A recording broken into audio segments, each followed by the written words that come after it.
What if the biggest global story is not happening in one country, but across multiple continents at the same time? Why are scientists saying 2026 is already breaking records for fires? Why does the first half of the year matter so much for what comes next?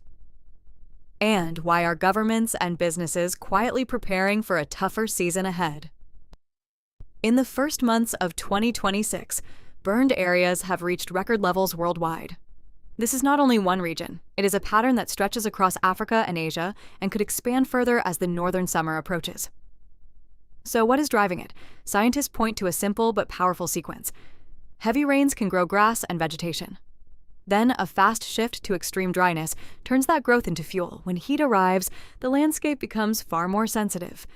And fires can spread more easily even without dramatic triggers.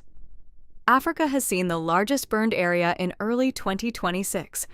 Parts of Asia have also been heavily affected, and researchers say conditions may worsen as El Niño strengthens that matters, because El Niño often shifts rainfall patterns and heat extremes, which can increase the chance of drought conditions in vulnerable regions.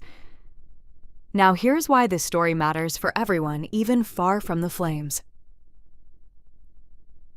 First, food prices.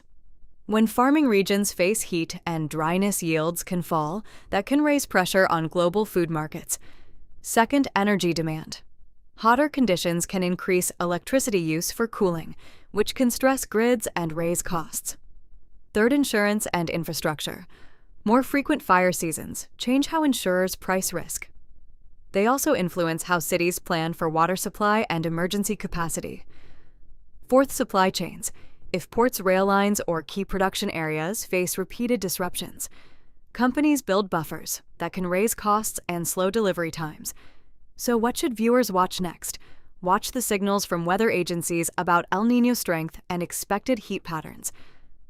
Watch whether governments expand prevention measures like controlled land management and early warning systems. Watch how insurers and commodity markets react as summer approaches. And watch whether affected regions shift policy on water management and emergency readiness. The key takeaway is simple. 2026 is already setting a high baseline for fire activity. And the next months will show whether this becomes a one-season spike or a new normal that changes planning worldwide.